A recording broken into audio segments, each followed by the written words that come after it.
Good morning, student. We welcoming in on our online session. MVM College of Commerce, Management and IT, Rajkot, Saurashtra University. BCom SEM 6 student and BBA SEM 4 subject. For BCom SEM 6 students, Business, Mathematics and Statistics 2, and remember subject code 60300, and the subject for BBA SEM 4 Statistics for Business Decision, subject code is 19 BBA 403. Today is lecture number 2, unit number 1, time series analysis. The name of the chapter for BCom SEM 6 students and the BBA SEM 4 students, the name of the chapter is business forecasting. The chapter name are different, but the methods and the codes will be same. Okay, now today we start our practical question. All of you know, in the previous lecture we were study about the theory concept for the time series, components of the time series, uses and time series, and the methods of time series. All of you know there are three different method of time series. First main method is graphical method. It is only theory concept and we were discuss about in our last lecture. So you are not calculation about the graphical method, only for theory question. Second method is moving averages method. In the moving averages method, different types of 5 different method. So today we are start our moving average method. Sub method is method number 1, 3 yearly moving averages, and the last main three method, third method is a least square method. Okay, in the least square method there are two sub methods. Okay, so first of all we are clear about the main second method, moving averages method, and in the moving averages method sub method are 5. Start from today. Method number 1, 3 yearly moving averages. Okay, in the 3 yearly moving averages it is very easy method, students. So just you watch this lecture perfectly and in your mind, so you are easily calculate this method, and you are calculate same question today with me. Okay, so you take a notebook and pen and you are calculate with me with the calculation of 3-year moving averages. Suppose this type of questions, find 3 yearly moving averages. The title is 3 yearly moving averages. Also questions, find STF and STV also. STF and STV also. STF means short term fluctuation and STV means short term variations.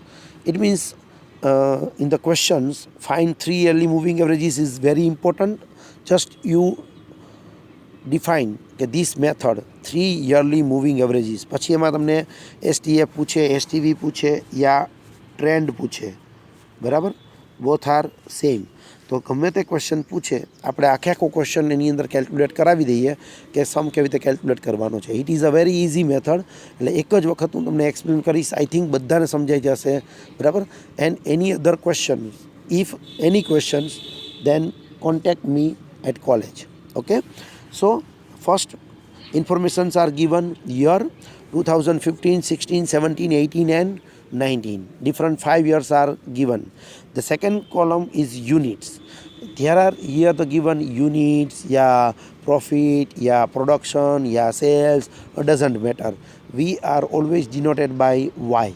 It is denoted by Y. આપણે એને વાયના નામથી જ ઓળખશું. Okay, તો આપણને અહીંયા બે column ક્વેશ્ચનમાં આપેલા હશે, યર એન્ડ યુનિટ્સ. આપણે આન્સરમાં first of all 5 column draw કરવાના. ધ્યાનથી જોઈ લ્યો તમારે કયા 5 કોલમ ડ્રો કરવાના છે. તો કે ફર્સ્ટ કોલમ ડ્રો કરવાનું છે year. Second column Y, always denoted by Y. એમાં કંઈ પણ ઇન્ફોર્મેશન હોય, સેલ્સ હોય, પ્રોફિટ હોય, doesn't matter, always we write Y. Third column લખવાનું 3 yearly moving total. Third column તમારે લખવાનું થશે 3 yearly moving total. Next column તમારે લખવાનું થશે ટ્રેન્ડ. નેક્સ્ટ તમારે કોલમ લખવાનું થશે STF એન્ડ STV. ઇફ ક્વેશ્ચનમાં પૂછ્યું હોય બરાબર તો તમારે ફાઇન કરવું જ પડે STF અને STV. કદાચ ન પૂછ્યું હોય તો પણ તમે એક્સ્ટ્રા ફાઇન કરી દો તો માર્ક કટ ન થાય, એક્સ્ટ્રા મળે નહીં તો કાંઈ નહીં, પણ કટ થશે નહીં. તો તમે એવું કરી શકો કે STF અને STV ફાઇન કરી આપો તો પણ ચાલે. STFનો મતલબ થશે શોર્ટ ટર્મ ફ્લક્ચ્યુએશન અને STVનો મતલબ થશે શોર્ટ ટર્મ વેરાયન્સીસ. ઓકે, તો first of all you draw this 5 column, year, Y, 3 yearly moving total, trend and STF or STV એવું કોઈ પણ નામ તમે લખી શકો છો. ઓકે, આફ્ટર ધેટ આ થઈ જાય એટલે આપણે ફર્સ્ટ લખશું યર. યર તમને ક્વેશ્ચનમાં આપ્યા છે એ મુજબ તમારે લખી લેવાના રહેશે. યરમાં આપણી પાસે ક્વેશ્ચનમાં છે 2015, 16, 17, 18 એન્ડ 19. તો જે કાંઈ પણ યર ક્વેશ્ચનમાં આપ્યા હોય એ તમારે નોટ ડાઉન કરવાના છે. સેકન્ડ કોલમ તમારે લખવાનું છે વાય. એ પણ તમને ક્વેશ્ચનમાં આપેલું જ હશે, જસ્ટ યુ કોપી. 438, 446, 454, 470, 483. તો ફર્સ્ટ કોલમ તમારે યર બનાવવાનું, સેકન્ડ કોલમ તમારે બનાવવાનું છે વાય, જે બંને વસ્તુ ક્વેશ્ચનમાં આપેલી હશે. હવે તમારા માટે અહીંયા નવું આવશે 3 yearly moving total. 3 yearly moving ટોટલમાં તમારે ફર્સ્ટમાં આવશે ડેશ અને લાસ્ટમાં આવશે ડેશ. શું કામ આવે છે એનું રીઝન તમને સમજાવું છું. સૌથી પહેલી વસ્તુ તમે યાદ રાખો કે અહીંયા જે તમને ક્વેશ્ચન આપ્યો હોય બરાબર, એમાં 3 યરલી કીધું હોય તો તમારે 3નો ટોટલ કરવાનો છે, 3 વેલ્યુનો, અને મિડલની સામે લખવાનું છે. તો અહીંયા જે મેં તમને એરો કરેલો છે 3નો, મિડલની સામે લખવાનું છે. એટલે તમારે ટોટલ શેનો કરવાનો, 438, 446 અને 454. આ 3 નંબરનો ટોટલ કરવાનો. તો એ ત્રણેયનો ટોટલ થાય છે 1338. ત્રણેયનો ટોટલ થયો 1338. એ મિડલમાં લખવાનો છે. મિડલ એટલે કોણ છે મિડલ આમાં આપણા માટે અત્યારે? તો કે 446 આપણા માટે અત્યારે મિડલ છે. એની અપોઝિટ લખવાનું 1338. આનો મતલબ એવો થયો કે પહેલાં 3નો ટોટલ કરો તમે તો સેકન્ડ યરની સામે લખવાનું થાય. એટલે ઓલવેઝ ફર્સ્ટ યરની સામે કાંઈ લખવાનું થશે નહીં. So here always we are write dash. Same to same આગળ વધીએ બરાબર. હવે આપણે શું કરવાનું તો કે પહેલી વેલ્યુ જવા દેવાની અને નીચેથી 1 વેલ્યુ એડ કરવાની. એટલે ફરીથી નવી 3 વેલ્યુ થઈ જશે. જુઓ ધ્યાનથી, નવી 3 વેલ્યુ થઈ ગઈ. 446, 454, 470. એનો ટોટલ કરીને એની મિડલની સામે લખો એટલે એનો ટોટલ આવશે 1370. ચેક કરતા જજો કેલ્ક્યુલેટરની અંદર. એનો ટોટલ આવશે 1370. એ એની મિડલની સામે લખાય તો મિડલ ફિગર છે 454. એની અપોઝિટ આપણે લખીએ તો 1370 આપણો આન્સર આવશે બરાબર. સિમિલરલી વળી આગળ વધીએ. ઉપરથી એક ફિગર જવા દેવાનો, નીચેથી પાછો એક ફિગર નવો લઈ લેવાનો અને મિડલની સામે લખવાનું થશે. તો મિડલની સામે એનો ટોટલ આવશે 1407. કોનો ટોટલ કર્યો? 454, 470, 483. સિમ્પલ મેથડ છે. ઉપરથી 1 વેલ્યુ લેફ્ટ કરવાની છે, નીચેથી 1 વેલ્યુ એડ કરવાની છે અને નવી 3 વેલ્યુ મળે એનો ટોટલ મિડલની સામે લખવાનો થશે. મિડલની સામે લખશો એટલે લાસ્ટમાં હંમેશા ડેશ જ આવશે, કારણ કે આનો 3નો ટોટલ આપણે એની મિડલની સામે લખ્યો પછી આની સામે કાંઈ ન આવે એટલે અહીંયા શું કરવાનું? હંમેશા dash. Is it clear? I think હું માનું છું ત્યાં સુધી બધાને પરફેક્ટ સમજાઈ ગયું હશે કે શું કરવાનું છે. 3 યરલી મૂવિંગ ટોટલ આ થઈ જાય બરાબર, આટલું કમ્પ્લીટ થાય પછી નેક્સ્ટ કોલમ આપણું પ્રિપેર કરવાનું થશે ટ્રેન્ડ. ટ્રેન્ડ કેવી રીતે મળે? તો કે ટ્રેન્ડ ફાઇન્ડ કરવા માટે સિમ્પલ મેથડ છે. ટ્રેન્ડ ફાઇન્ડ કરવા માટે આપણે જે ટોટલ કર્યો છે એ કેટલા નંબરનો ટોટલ છે? તો કે 3 નંબરનો ટોટલ છે. સો ડિવાઇડેડ બાય 3. બરાબર, દરેક વેલ્યુને તમે 3થી ડિવાઈડ કરો એટલે જે આન્સર મળશે એને આપણે ટ્રેન્ડ કહેશું. તો ફર્સ્ટ અને લાસ્ટમાં તો ડેશ જ આવશે, કારણ કે ફર્સ્ટ અને લાસ્ટમાં તો કોઈ આન્સર આપણે ફાઇન્ડ આઉટ કરી શકશું નહીં. તો ઓલવેઝ ફર્સ્ટ અને લાસ્ટમાં આવશે ડેશ. ડન. હવે આપણે આને 3થી ડિવાઈડ કરીએ તો આપણને આ મુજબ આન્સર મળશે.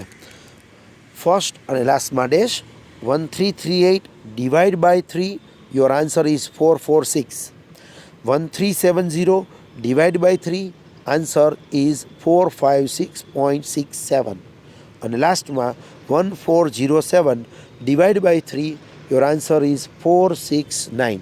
તો આ પ્રમાણે તમને ટ્રેન્ડનું કોલમ મળી જશે. ટ્રેન્ડ ફાઇન્ડ કરતી વખતે જેટલાનો ટોટલ કર્યો હોય એટલા વડે તમારે ડિવાઈડ કરવાના છે. Okay. And last column STF and STV. તો એસટીએફ અને એસટીવીનો આન્સર આપને આ રીતે મળશે કે ફર્સ્ટ ને લાસ્ટમાં તો ડેશ જ આવશે. ઓરિજિનલ જે ક્વેશ્ચન છે વાય, એમાંથી ટ્રેન્ડનો આન્સર તમારે ડિડક્ટ કરવાનો છે. ઓરિજિનલ ક્વેશ્ચન છે વાયમાં 446 અને એમાંથી તમે ટ્રેન્ડ ડિડક્ટ કરો. ટ્રેન્ડનો આન્સર છે 446, તો તમારું એસટીએફ અધરવાઇઝ એસટીવીનો આન્સર આવશે 0. એટલે તમને એસટીએફ કે એસટીવી મળી ગયું, 0 મળશે. નેક્સ્ટ પછી છે 454 અને અહીંયા છે 456.67, એટલે તમને આન્સર મળશે -2.67. અને લાસ્ટમાં 470 -469, you get it, the answer is 1. First અને લાસ્ટમાં ડેશ આવશે, એમાં ઓલવેઝ તમારે ડેશ જ આવશે 3 યરલી મૂવિંગ એવરેજીસ મેથડમાં. તો આઈ થિંક હું માનું છું ત્યાં સુધી આખો ક્વેશ્ચન બધાને પરફેક્ટ સમજાઈ ગયો હોવો જોઈએ અને ઇઝી છે. અને કોઈને કંઈ ક્વેશ્ચન હોય તો તમે કોલેજે જ્યારે પણ આવો ત્યારે મને પૂછી શકો છો. એની ડાઉટ્સ કોઈને ન સમજાણું હોય કાંઈ તો તમે મને કોલેજે રૂબરૂ આવો ત્યારે પૂછી લેજો. ઓકે. તો અહીંયા તમારો ફર્સ્ટ મેથડનો ક્વેશ્ચન કમ્પ્લીટ થઈ ગયો. 3 yearly moving. It is very easy method. Just you prepare only for 5 column. First column and second column as per the given in the question. Third column we are prepared 3 yearly moving total. First ને લાસ્ટમાં dash. 3નો total કરવાનો, મિડલની સામે લખવાનું. Then divide by 3. So you get it. The answer is trend. Then original ક્વેશ્ચનમાં જે value હોય એમાંથી ટ્રેન્ડની value minus કરો એટલે એસટીએફ અધરવાઇઝ એસટીવી તમને મળી જાય. It is call for short term fluctuation or short term variations. Okay. તો એક ક્વેશ્ચન મેં તમને કેલ્ક્યુલેટ કરાવ્યો. હવે હું એવી આશા રાખું છું કે એક ક્વેશ્ચન તમે અત્યારે જ કેલ્ક્યુલેટ કરશો. હું તમને 3 યરલી મૂવિંગનો એક ક્વેશ્ચન આપું છું, બરાબર, અને 5 મિનિટ્સ આપું છું. 5 મિનિટ્સમાં આરામથી તમારો ક્વેશ્ચન છે એ કેલ્ક્યુલેટ થઈ જશે. તો સેકન્ડ ક્વેશ્ચન તમે ટ્રાય કરો એટલે તમને એવું જ લાગશે કે તમે કોલેજમાં બેઠા બેઠા લેક્ચર એટેન્ડ કરો છો, બરાબર. એક ક્વેશ્ચન ધારો કે મેં બે બોર્ડ ઉપર કેલ્ક્યુલેટ કરાવ્યો. હવે એક ક્વેશ્ચન તમે બેઠા બેઠા તમે જ જાતે કેલ્ક્યુલેટ કરી લ્યો, બરાબર છે. આઈ એમ ગિવિંગ ટુ 5 મિનિટ્સ. તમે આન્સર ચેક કરી લેજો પછી કે તમારો આન્સર રાઈટ છે કે રોંગ છે. ગ્રુપમાં તમે ડિસ્કશન્સ કરીને જોઈ લેજો. ચાલો. Now second question. Find 3 yearly moving averages. Year આપેલા છે 2011, 12, 13, 14, 15, 16, 17, 18, 19 એન્ડ 20. અને સામે ઇન્ફોર્મેશન છે sale 20, 34, 36, 38, 40, 40, 44, 46, 39 and 43. Okay. Now start. 5 minutes.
Okay, I hope કે બધાને સમનો આન્સર આવી ગયો હશે.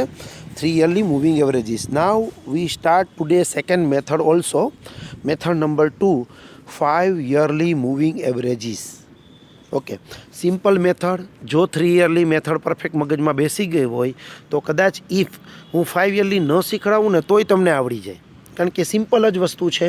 અને જે લોકોને 12થમાં સ્ટેટ હતું એ લોકોને તો આ મેથડ પરફેક્ટ યાદ હશે, કારણ કે 12થમાં આ મેથડ આવી ગઈ છે. ઓકે, પણ તેમ છતાં જે લોકોને સ્ટેટ ન હોય એને પણ હેલ્પ થાય. આપણે એક સમ જોઈ લઈ, 5 યરલી મૂવિંગ ટોટલ. તો સૌથી પહેલાં question, fine 5 yearly moving averages. આમાં તમને વધારાના 2 ક્વેશ્ચન પૂછી શકે. ફાઇન ટ્રેન્ડ ઓર એસટીએફ ઓર એસટીવી. તમને યર આપેલા છે 2011, 12, 13, 14, 15, 16 એન્ડ 17 એન્ડ 18. સામે ઇન્ફોર્મેશન ડાયરેક્ટલી વાય જ આપેલી છે, 2, 6, 4, 8, 7, 9, 10 એન્ડ 12. તો સૌથી પહેલાં તમારે શું કરવાનું છે કે ડ્રો 5 કોલમ. તમારે 5 કોલમ ડ્રો કરવાના. First column year, second column Y, third column 3 યરલીની બદલે અહીંયા લખવાનું 5 yearly moving total. Next column trend and next column STF/STV. આ રીતે 5 કોલમ તમારે ડ્રો કરવાના. એ થઈ જાય પછી ફર્સ્ટ કોલમ તમારે યર લખી લેવાના. 11થી સ્ટાર્ટ કરી 18 સુધીના જે કાંઈ પણ યરની ઇન્ફોર્મેશન છે એ 1 બાય 1 તમારે લખી લેવાનું. એ લખાઈ જાય પછી સેકન્ડ કોલમ જે છે એ તમને ખ્યાલ જ છે, ક્વેશ્ચનમાં ડાયરેક્ટલી તમને વાય આપેલા છે, so you write the directly Y. Okay, third 5 yearly moving total છે, તો એમાં યાદ રાખજો ફર્સ્ટ 2માં ડેશ આવશે અને લાસ્ટ 2માં ડેશ આવશે. આવું શું કામ થયું કે ફર્સ્ટ 2માં ડેશ અને લાસ્ટ 2માં ડેશ? તો કે પહેલાં 5નો તમારે ટોટલ કરવાનો અને મિડલની સામે લખવાનો છે. જુઓ, ફર્સ્ટ 5 મેં સિલેક્ટ કર્યા, 2, 6, 4, 8, 7. અને એનું મિડલ યર કયું થાય? તો કે મિડલ યર થાય થર્ડ વેલ્યુ એની મિડલ થાય અને અપોઝિટ ઓફ મિડલ લખવાનું છે. તો એનો ટોટલ થયો 2 + 6 એટલે 8, 8 + 4 એટલે 12, 12 + 8 મીન્સ 20, 20 + 7 27. એટલે કે થર્ડ યરની સામે જ હંમેશા ડેટા આવશે. તો શું પરિસ્થિતિ થશે કે ફર્સ્ટ યર અને સેકન્ડ યરમાં હંમેશા ડેશ જ આવશે. બરાબર, ઓલવેઝ આ ફિક્સ જ રહેશે કે ફર્સ્ટ 2 યર્સ અને લાસ્ટ 2 યરની સામે શું આવશે? ડેશ. તો ફર્સ્ટ 2 યર અને લાસ્ટ 2 યરની સામે ડેશ આવશે, તો અહીંયા તમારે ડેશ મૂકી દેવાનું એટલે તમને બાકીની વેલ્યુ છે એ મળી જશે. સિમિલરલી પછી પાછા બીજા 5 યર્સ કરો તો હવે તમારે 2 જવા દેવાના અને નીચેથી એક વેલ્યુ એડ કરી દેવાની, એટલે આ 5નો ટોટલ થશે. બરાબર, અને એની મિડલની સામે લખો એટલે 8ની સામે લખવાનું થશે. જેમ કે આ 5નો ટોટલ આવ્યો 34, અપોઝિટ લખવાનું 8ની સામે. પછી તમારે પાછું ઉપરથી હવે 6 જવા દેવાના. બરાબર, અને નીચેથી 10 છે એ એડ કરી લેવાના અને મિડલ એટલે કે 7ની અપોઝિટ લખવાનું થશે. ટોટલ થશે 38. આ પ્રમાણે તમારે કરવાનું છે. ઉપરથી 1 વેલ્યુ જવા દેવાની, નીચેથી 1 વેલ્યુ એડ કરી દેવાની અને કન્ટિન્યુઅસલી આ રીતે ટોટલ કરતા જાઓ તો પરિસ્થિતિ શું થશે? લાસ્ટમાં આ 5 નંબરનો ટોટલ આવશે. બરાબર, અને કોની સામે આવશે? 9ની સામે. એટલે લાસ્ટ 2ની સામે તો કાંઈ કોઈ દિવસ આવવાનું છે નહીં. તો સિમ્પલ યુ રિમેમ્બર સ્ટુડન્ટ્સ કે 3 યરલી મૂવિંગ ટોટલ હોય તો ફર્સ્ટ અને લાસ્ટમાં ડેશ આવે, અને 5 યરલી મૂવિંગ ટોટલ હોય તો ફર્સ્ટ 2 અને લાસ્ટ 2માં ડેશ આવશે. તો આ પ્રમાણે તમારે જોઈ લેવાનું. Is it clear? Next column trend find કરતી વખતે તમને ખ્યાલ જ છે, સિમ્પલ વસ્તુ છે કે અહીંયા આપણે 5નો ટોટલ કર્યો એટલે ડિવાઈડ બાય કેટલા થશે? 5. ઈચ એન્ડ એવરી વેલ્યુને તમે 5થી ડિવાઈડ કરો. બરાબર, એટલે તમને ટ્રેન્ડનો આન્સર મળી જશે. ટ્રેન્ડ ફાઇન્ડ કરવું સાવ ઇઝી છે. ડિવાઈડ બાય કેટલા કરવાના? 5. ડિવાઈડ બાય 5 કરવાના એટલે તમને ટ્રેન્ડનો આન્સર મળી જશે. 27 divided by 5, you get it the answer of 5.4. 34 divided by 5, 6.8. 38 divided by 5, 7.6. 46 divided by 5, your answer is 9.2. After that, last column, તમારે ફાઇન્ડ કરવાનું થશે STF and STV. STF અને STV કેવી રીતે મળે છે તો ફરી એક વખત આપણે જોઈ લઈ કે ક્વેશ્ચનની અંદર જે ઓરિજિનલ ક્વેશ્ચન હોય 4 એમાંથી ટ્રેન્ડ તમારે માઇનસ કરવાનો. ઓરિજિનલ ક્વેશ્ચનમાંથી ટ્રેન્ડ માઇનસ કરશો, so you get it. The answer is trend. તો ટ્રેન્ડનો આન્સર આવશે -1.4. સેકન્ડમાં જુઓ તો 8 - 6.8, you get it. The answer is 1.2. નેક્સ્ટમાં 7 - 7.6, તમને આન્સર મળશે -0.6. અને લાસ્ટમાં 9 - 9.2, you get it. The answer is -0.2. અહીંયા તમારો સમ કમ્પ્લીટ. તો આઈ થિંક હું માનું છું ત્યાં સુધી આ મેથડ પરફેક્ટ ક્લિયર થઈ જશે, બરાબર? કારણ કે ઇઝી જ મેથડ છે. મેથડમાં કંઈ હાર્ડ વસ્તુ નથી. તમારે કોઈને કંઈ ન સમજાય એવું કંઈ છે જ નહીં, બરાબર? તો આ તમારો final answer. You prepare 5 different column. First column year, second Y, then 3 yearly, 5 yearly moving total, then trend, and last column STF or STV. Okay, તો અગેઇન ફરી પાછો હું તમને એક ક્વેશ્ચન આપું છું કેલ્ક્યુલેટ કરવા માટે. You calculate question number 2. Find 5 yearly moving averages. Year આપેલા છે 2011 થી 2018 અને સામે ઇન્ફોર્મેશન આપેલી છે વાય, બરાબર? તો અગેઇન તમને હું 5 મિનિટ્સ આપું છું. તમે ક્વેશ્ચન કેલ્ક્યુલેટ કરી લ્યો. 5 yearly moving averages.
આઈ હોપ કે બધાને ક્વેશ્ચન કેલ્ક્યુલેટ થઈ ગયો હશે 5 yearly મૂવિંગ ટોટલ.